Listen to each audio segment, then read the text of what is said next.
Hello and welcome to a slightly different kind of video. Honestly, this one's going to be rather self-indulgent and only really exists to push me further and catalogue my progress during 2022. This, then, is a video on what I've read this year, or last year, and a quick look at some of the best and worst books that I've read as well as what I've learned from them. Let's begin. During 2022, I read 33 books and I'll quickly go over them. Ready? Let's give it a go. The Witcher, Sword of Destiny, Nightbringer, Tales of Heresy, American Psycho, The Lords of Silence, Fallen Angels, Mythos, Volpone Glory, A Thousand Suns, Throne of Light, Huron Blackheart, Master of the Maelstrom, Black Library Celebration 2021, Sigismund, the Eternal Crusader, Urdesh, the Magister and the Martyr, Chthoni's Reckoning, Fall of Damnos, The First Heretic, Know No Fear, Dune, Grim Repast, Betrayer, Khan, Eater of Worlds, Dune Messiah, Catachan Devil, Hammers of Ulrich, The Time Machine, Steel Tread, The Stars My Destination, Helbrecht, Knight of the Throne, Scars, Krieg, The Witch Hunter's Handbook, and finally The Martian Chronicles. I did that all in one take and it was the first time I did it as well. That is amazing for me. So there's quite a few books there, but I hope to read even more in 2023. You'll notice that there's a hell of a lot of Warhammer books in there, mostly 40k but also some fantasy stuff sprinkled in. Again, this is another thing that I would like to change. I really do love the Warhammer universes, and to be honest I see myself reading just as many of these books in 2023, but I know that I need to read more widely, and in the next video that should be closely following this one, I will address that. For the time being though, I want to have a brief look at the top 5 books I've read this year, along with the bottom 5, and explore what I enjoyed and learned from each. So let's first look at my 5 favourite books from 2022. In no particular order, they are The Stars My Destination, Hammers of Ulrich, Know No Fear, Volpone Glory, and Urdesh, the Magister and the Martyr. I'll leave all the Warhammer till last, so let's look at The Stars My Destination. Before this year, I'd never even heard of this book, but due to a university project where I'm looking at the history of science fiction between 1945 and 65, I've read it and I've chosen it as a case study for that project. It ended up pleasantly surprising me. That's why it's on the list, because I enjoyed the pace of the novel and I found that it read like something much more modern. And for my university project, it included scientific knowledge that I hadn't expected from something written in 1956. It'll prove to be very, very useful for that work, and it was enjoyable as well. I'd most definitely recommend it if you haven't read it yet. I know that Alfred Bester has written a lot of other science fiction stuff and he's well renowned, so hopefully I'll be reading some more of his stuff, but I haven't got any plans to read any more just yet. Hammers of Ulrich and Know No Fear sort of go together for me. Both are written by the amazing Dan Abnett, with Nick Vincent and James Wallace both contributing to Hammers of Ulrich. Though both of these novels are hugely different in their content, both bear Abnett's signature punchy style, fast pace and imaginative descriptions. Both are incredible books in their own right in my opinion. Hammers of Ulrich taught me 2 things. Firstly is how a collection of different stories and different characters can all be linked together to create an interesting story, concluding with a satisfying ending that ties up all of the loose threads. Secondly, it taught me how to create an interesting world using otherwise boring and pointless scenes to add flavour to the world in which you are writing.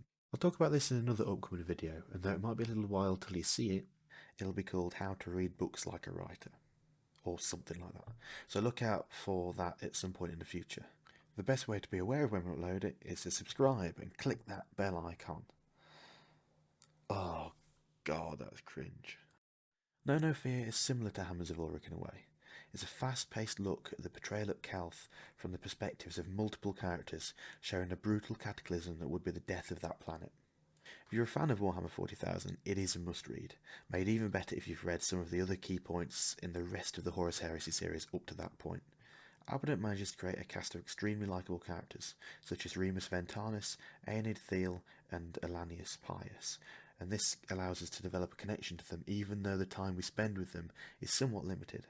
I can't say that I've learnt to do the same, because Abnett manages to do this in such an exceptionally effective way, but I am actively trying to improve my skills and try and master this. Volpone Glory is also an amazing book, and that's not just because I've got an incredibly pretty special edition. Set in the Sabbath Worlds Crusade, a series in conflict masterminded by Dan Abnett in his Gaunt's Go series, can you tell that he's my favourite author? Volpone Glory looks at a regiment of the Imperial Guard constituted entirely of nobility. Even the rank and file troopers are some kind of upper-class arsehole, which allows author Nick Kime to explore some interesting dynamics such as the interactions between more typical regiments of soldiers, the politicking between officers, the arrogant nature of the Volpone themselves, and their plight when they find themselves in the mud and blood and horror of a campaign where they are dying next to the common grunts they have scorned for so long. It's a fast-paced, action-packed and well-structured novel. Of particular note to me, which I've taken notes on so that I may apply it later in some of my own stories, are the scenes that occur behind the front lines. These were really important in giving depth and character to the Volpone regiment as a whole, as well as introduce story elements that flesh out things that are so often missed or not represented in some other science fiction, in Warhammer fiction, and most certainly not the tabletop game. I'll definitely be trying to apply this in my own writing. Finally, we have Urdesh, the Magister and the Martyr, another book set in the Sabbath Wars Crusade. It's the second half of the Urdesh duology by Matthew Farrier. I mean, just look at those covers and tell me that it isn't cool how they form one continuous piece of art. In terms of content, this book, and the one preceding it, takes a somewhat more realistic approach to warfare in the 41st millennium, where Gaunt's Ghosts and Volpone Glory look at the Imperial Guard, that's baseline humans given guns to fight the universe's horrors to mean you, with a more realistic edge. This book looks at 8-foot-tall, genetically enhanced superhumans and makes them feel incredibly grounded in some kind of sick reality. We see Space Marines with haptic systems in their armour to help them, actually know and feel things on the battlefield. I think this is why I enjoyed it so much, because it's these little things like haptics in the Marines' armour that are missed out of so many other Warhammer books, probably all of them that I've read, but they actually make a lot of sense. For specific things that I've learned from this book, I can't think of any. However, it is a good reminder to try and think about the little details such as this that make the reader go, that's an interesting detail that I'm glad was included. It's a nice way of making your universe of super soldiers, alien horrors, and giant walking robot war machines feel much more immersive and believable, if that's possible at all. Naturally, I would recommend reading all of these books, but because all but one are Warhammer, it might be a little bit inaccessible to many readers who don't have an in-depth understanding of the lore, and therefore might miss some of the smaller details that really make them pop. And as an honourable mention, I would like to bring up the Witch Hunter's Handbook, or I would, if it was still available to buy. It's a great in-universe Warhammer fantasy lore book that is written as if it's from the perspective of a veteran witch hunter. It deals with the methods of tracking, capture, interrogation, that's one nice way of putting it, and execution of heretics, mutants, vampires, necromancers and demons. It's really interesting, and I love lore books that fully immerse themselves in the universe that they're detailing. I can't wait to finish the 40k equivalent, the Imperial Infantryman's Uplifting Primer. What about the weaker books that I've read then? Again, they're going to be in no particular order. I'd have to say that they were The Martian Chronicles, The Time Machine, Chthoni's Reckoning, Dune Messiah, and The Fall of Damnos. The Martian Chronicles is the second of my university case studies, and in a strange way, it's a complete contrast to The Hammers of Ulrich. I found that whilst reading it, many of the stories have no real relevance or direct relationship with one another.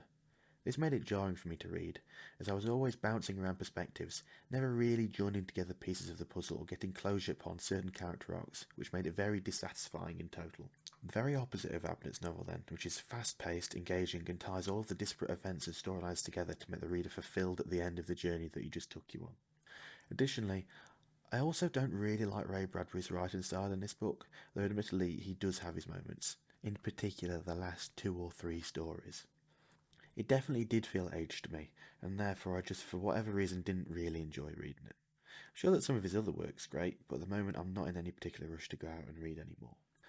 Chthoni's Reckoning is similar to the Martian Chronicles in the sense that it's a collection of short stories, but this time set in Warhammer's Horus Heresy, and I don't think that they came together in a way that I found particularly pleasing. They're not badly written, and there are definitely some good moments. I mean, the last story where the Dark Angels turn up chanting, "We have come, we are death," and "The glass is turned, let the grains fall," as they drop from orbit to kill a world is about as metal as it gets. However, I would have liked these stories to create one storyline with recurring characters as it detailed the raising of Chthoniya, a previously undescribed part of the setting. Instead, it was just a collection of short stories that didn't really link up, but sort of followed a timeline. Probably really personal preference, but the fact that it was released with the second edition of the Horus Heresy, which was a really big event and it was hyped up a lot, just made me a little bit disappointed when I finally got my hands on the book, and the special edition, no less. I think it showed me that if I was to write a book that involved many short stories or perspectives, or be involved in writing a book that collated some short stories, I would try and work with other authors if possible to create a story that ties into some of the others, or to try and make sure that the stories that I do write conclude in a satisfying manner. Also, to make the stories feel punchy and have worth. I mean, when you've got two warriors fighting in an underground cavern and neither of them are ever going to escape, it doesn't add any weight to it. It doesn't matter who wins, because they're both dead anyway. Then again, I suppose there is some sort of poetic thing there where, oh, it doesn't matter who wins, and I am going completely off script at this point. The Time Machine was another book that I didn't really enjoy. Let's face it, it's dated. Even in the preface from 1931, author H.G. Wells acknowledges this himself, describing it as obviously the work of an inexperienced writer, but that he's proud of it and that it allowed him to be in the position that he was later in his life. I think that most people who have read it would understand his sentiment. It's an interesting piece for its historical provenance, which is the only reason that I read it, thinking that reading some very early sci-fi would be useful for my university project. Outside of that, though, I don't think that the quality of the writing, or even the story itself, was particularly great. In terms of what I can learn from this book, then the main thing that I can try to understand is that sometimes it's not the writing itself that's important, but rather the context and history that led to it being written in the first place. Dune Messiah was another dud. I'm not the biggest fan of Dune, which you'll be able to hear about in another upcoming video where I review that book.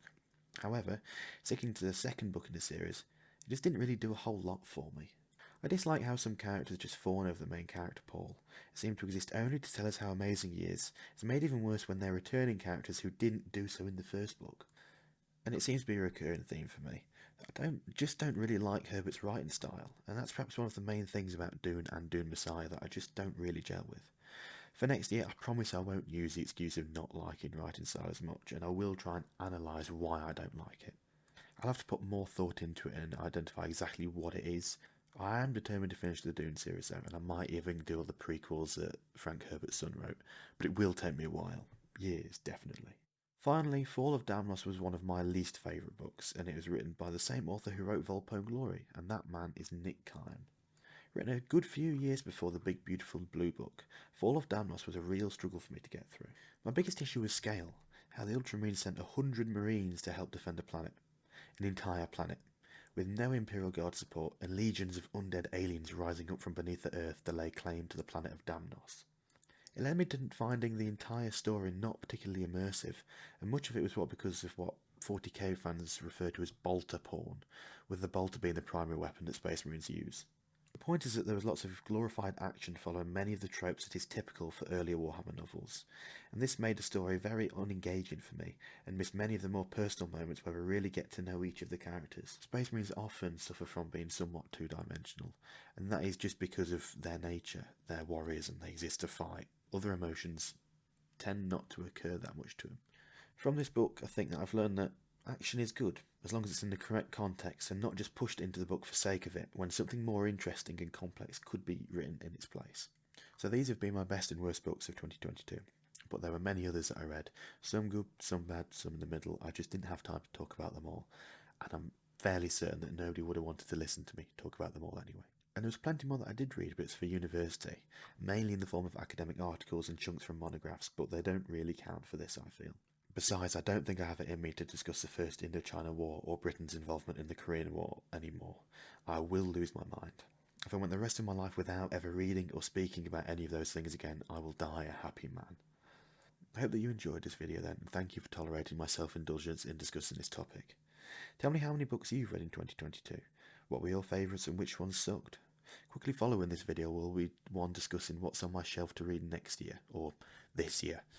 Another indulgent video, I'm sure, but that will be interesting and a helpful video for myself. Again, thank you very much for your time, and hopefully I'll see you again. Bye bye.